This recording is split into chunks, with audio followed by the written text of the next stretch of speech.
UP सरकार 2 साल से लेकर उम्र कैद तक की सजा का प्रावधान होगा।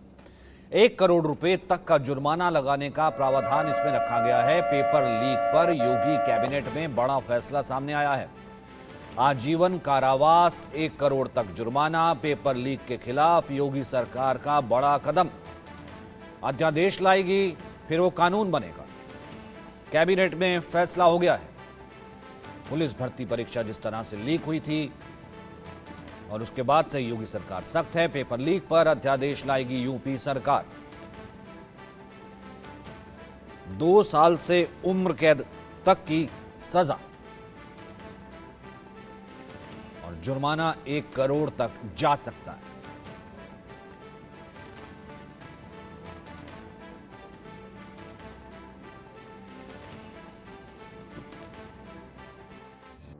बच्चों के गुनहगार योगी देंगे सुधार। पेपर लीक के खिलाफ योगी का बड़ा फैसला। आजीवन कारावास, 1 करोड़ तक का जुर्माना।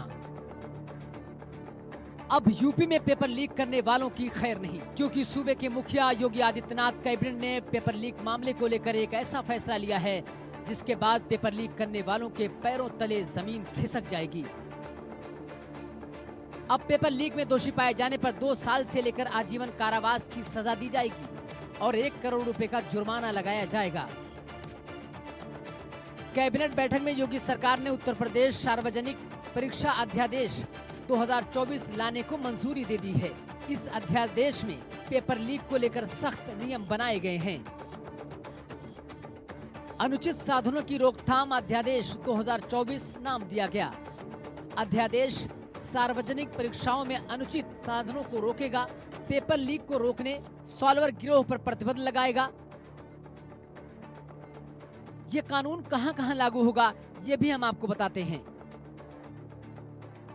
सार्वजनिक सेवा भर्ती परीक्षा, नियमितीकरण या पदोन्नति परीक्षा, डिग्री, डिप्लोमा, प्रमाण पत्रों या शैक्षिक प्रमाण पत्रों की प्रवेश परीक्षा। अध्यादेश में फर्जी प्रश्न पत्र बांटना, फर्जी सेवा योजन वेबसाइट बनाना इत्यादि भी दंडनीय अपराध बनाए गए हैं।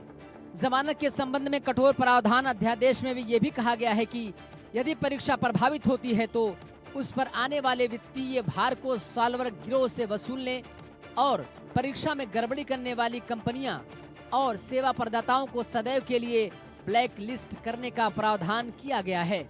अपराध की दिशा में संपत्ति की कुर्की का प्रावधान भी किया गया है। जमानत के संबंध में भी कठोर प्रावधान किए गए हैं। Bureau report, India news.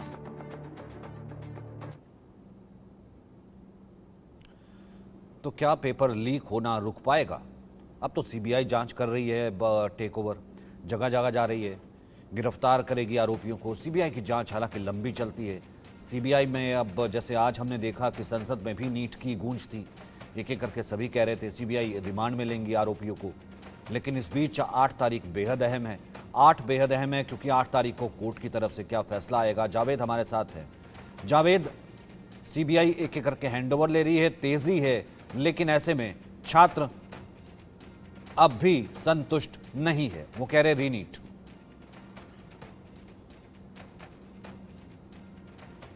देखिए सचिन, इस पूरे मामले में पूरे देश में बवाल मचा हुआ है। अब जिस तरीके से राजस्थान, गुजरात, बिहार, झारखंड, महाराष्ट्र, इसके अलावा अब कर्नाटक, माफ कीजिएगा, केरल और तमिलनाडु के भी कुछ मामले सामने आ रहे हैं। लेकिन मैं आपको बता दूं कि जो सवाल ये उठ रहा है कि जिस तरीके से इस पूरे मामले को लेकर सरकार की तरफ से अब कानून अध्यादेश की बात आ रही है कि इस पर सजा होगी, इस तरह की चीजें लाने की कोशिश हो रही है, तो ये कहीं ना कहीं एक पहल है, क्योंकि लाखों बच्चों के करियर को बर्बाद हुआ है। कई बच्चे ऐसे हैं जिन्होंने अपने दिन रात मेहनत पर उन्होंने एग्जाम दिया, लेकिन बाद में जिस तरीके से पेपर लीक और प्रॉक्सी स्टूडेंट को बैठाकर जिस तरीके से जो मामले सामने आए, ये कहीं ना कहीं आप समझ सकते हैं कि किस तरीके का नेक्सस फैला हुआ है। सीबीआई ने जब ईओडब्ल्यू यानी कि इकोनॉमिक्स ऑफिस यूनिट और गुजरात और राजस्थान स्टेट पुलिस से जो इन्वेस्टिगेशन कर रही थी इस पूरे मामले को लेकर, जब उनसे केस टेक ओवर किया तो ये पता चला कि बिहार, गुजरात और राजस्थान के 3 मामले। बिहार में जो है पेपर लीक का मॉड्यूल है, मतलब पेपर को लीक लीक किया गया, ये सामने आया। जाहिर अभी सी तक बात की है, जांच जिस में। तरीके से लेकिन एक बार गुजरात मैं और बिहार का रुख कर लेता हूं, और तो किस तरीके से हजारीबाग कनेक्शन, और वहां पर जो है 4th ग्रेड का जो एम्प्लॉय है रितेश, वो कैसे छुट्टी पर चला जाता है, मेडिकल लीव वो ले रहा है कि वो आ नहीं सकता। मतलब कितने कनेक्शन और कितने सबूत जो है वो आप दिखा चुके हैं, जावेद बता चुके हैं, और कैसे रोज सामने आ रहे हैं।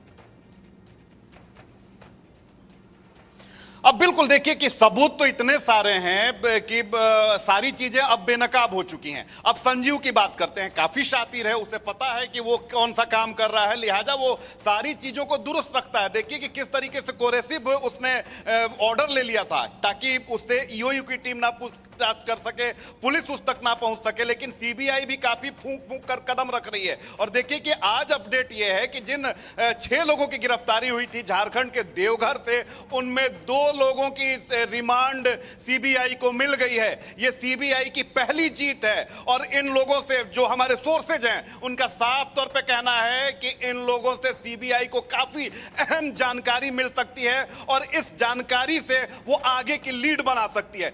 दूसरा अपडेट यह है कि अब यह पूरा जो मामला है सीबीआई कोर्ट में इसकी सुनवाई होगी, और सीबीआई कोर्ट में जब सुनवाई होगी तो संजीव मुखिया से ना सिर्फ पूछताछ होगी बल्कि उसकी गिरफ्तारी भी हो सकती है। और संजीव मुखिया की तलाश में लगातार जो एसआईटी है बिहार की, वो इन्वेस्टिगेशन कर रही है, सीबीआई भी उस पर दबिश बनाने की तैयारी कर रही है। तीसरी अपडेट, अगर तीसरे अपडेट की बात करें तो हजारीबाग का ओएसिस स्कूल, जहां से बुकलेट संख्या 614-84 जो बरामद हुआ था जली हुई अवस्था में पटना के अमित आनंद के आवास से, अब वहां पर पूछताछ कर रही है। 2 सदस्यीय टीम वहां पर माफ कीजिएगा, 2 टीम सीबीआई की अलग अलग पहुंची है। और स्कूल के प्रिंसिपल से एक नहीं बल्कि 2 बार पूछताछ हुई है। उसके घर पे भी हुई है, स्कूल में भी हुई है। इसके अलावा बैंक भी सीबीआई पहुंची, और बैंक का जो स्ट्रांग रूम होता है वहां उसने सारी चीजों को खंगाला है। बैंक कर्मियों से बातचीत की गई है। बहुत बहुत शुक्रिया। फिलहाल वक्त